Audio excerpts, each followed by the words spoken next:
नहीं हो पाए थे। महाराज जी, मेरा प्रश्न है कि आपके वीडियो देखने और अच्छी अच्छी बातें सुनने बहुत अच्छे लगता है, लेकिन जब जीवन में कष्ट आता है और या रोजमर्रा की जिंदगी में वो ज्ञान फॉलो नहीं कर पाते और छोटे छोटे लाभ के लिए सारी कही हुई बातें भूल जाते हैं, अतः आपसे प्रार्थना है कि मार्गदर्शन करें कि इसमें दृढ़ निश्चय उन बातों को धारण करने के लिए दृढ़ कैसे। निश्चय नाम बल से होता है। श्री हरिवंश नाम बल लहो, अपने मन भाई सब कहो, रहो शरण हरिवंश की। जैसे हमें जानकारी है कि हमको ये करना चाहिए और ये नहीं करना चाहिए, पर हम सुख की लालसा से इतना परास्त हो जाते हैं कि जो नहीं करना चाहिए वो कर बैठते हैं और जो करना चाहिए वो नहीं कर पाते हैं। तो इसकी पूर्ति के लिए हमें बल चाहिए, अध्यात्म बल। और अध्यात्म बल मिलता है नाम जप से। जितना अधिक नाम जप करेंगे उतना ही आपके अंदर ये बल आएगा कि जो नहीं करना है वो नहीं करना है और जो करना है वो करना है। ये नाम जप से आएगा। अगर भगवान का नाम जप नहीं किया गया तो ऐसे आपको विद्वान बहुत मिलेंगे जो शास्त्रों का ज्ञान है पर उसके अनुसार नहीं चलते। जहां हमें विजय प्राप्त करना चाहिए काम पर, लोभ पर, अहंकार पर, मोह पर, वह इसलिए मिलेंगे। क्यों? क्योंकि भजन बल नहीं है, केवल बुद्धि में शास्त्र का ज्ञान है। तो इसीलिए भजन बल को धारण करना चाहिए। हमें लगता है कि अधिक से अधिक यदि हम नाम जप करें, पवित्र भोजन पावें और सत्संग सुनते रहें तो हमारा निश्चित दीर्घ काल तक, लंबे समय तक ये अभ्यास करें तो हमारा एक समय ऐसा आएगा कि हम परम पवित्र विचार वाले हो जाएंगे और हम छोटे छोटे सुखों के प्रलोभन में जो हम अपने मार्ग से गिर जाते हैं वो हम गिरेंगे नहीं। समझ पा रहे हैं आप? महाराज जी, साधना कैसे कंटिन्यू? जैसे 4 दिन तक करे साधना, फिर 5वें दिन लगता है, फिर छूट जाती है, फिर नहीं। अब देखो, इसकी लगन तो लगानी पड़ेगी। बिना लगन के हम किसी लक्ष्य पर नहीं पहुंचते हैं। 4 दिन अगर हम साधन करेंगे तो व्यर्थ तो नहीं जाएगा, पर 5वें दिन जो अभ्यास हमारा गलत हो गया वो हमको गिरा देगा। ये 4 दिन का साधन का फल तो मिलेगा पर आप विजयी नहीं होंगे। विजयी होने के लिए सातु दीर्घ काल निरंतर सत्कार सेवितो दृढ़ भूमि। यदि लंबे समय तक आदर पूर्वक नियम को चलाया जाए, देखो नियम में बहुत बड़ी ताकत होती है। नियम अगर नहीं धारण करोगे तो फिर बात नहीं बनेगी। 24 घंटे में हम अपने शरीर के लिए, इंद्रिय भोगों के लिए, संसार के लिए पूरा समय दे रहे हैं। अगर हम 24 मिनट का नियम बना ले नाम जप का और हम ये विचार करें कि ये मेरे जीवन को सुख प्रदान करने वाला है, तो हमारा 24 मिनट का 24 घंटे का नियम बन जाएगा कि हर कार्य करते हुए हम नाम जप कर रहे हैं। पहले 24 मिनट का तो आप बनाइए। आप कमा रहे हैं, रुपया कमाते हैं, पढ़ाई लिखाई करके नौकरी करते हैं, जो भी करते हैं वो जीने के लिए करते हैं ना। आप हमें बताओ, रुपया किस लिए? जीने के लिए ना। उससे भोग पदार्थ मिलते हैं ना, उनको भोगने के लिए। तो बस इतना ही चक्र है क्या? फिर मनुष्य जीवन का लाभ क्या रहा? जीवन है सत्य सच्चिदानंद में डूबने के लिए।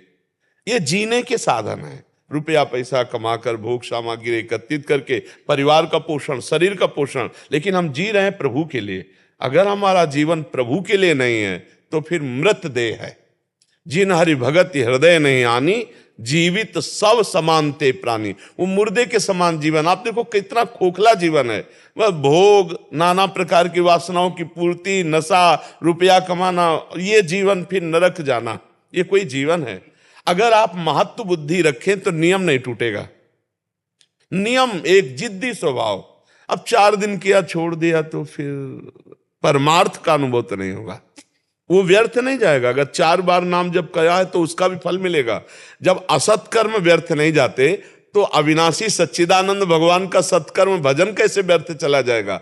तो हम 24 मिनट तो नियम ले लें, हम 1 घंटा का तो नियम ले लें, 23 घंटे अपने लिए तो 1 घंटे भगवान के लिए देंगे तो वो हमारा सब कुछ संभाल देंगे। धीरे धीरे हमारी बुद्धि शुद्ध हो जाए और हमारे अंदर से दोष खत्म हो जाए, देखो कितना आनंद मिलेगा। खुद आनंद, त्यागात शांति निरंतरम। जब हम गंदे भोगों का त्याग करते, गंदे विचार का त्याग करते तो हृदय में परमानंद शांति का खुद अनुभव होता है।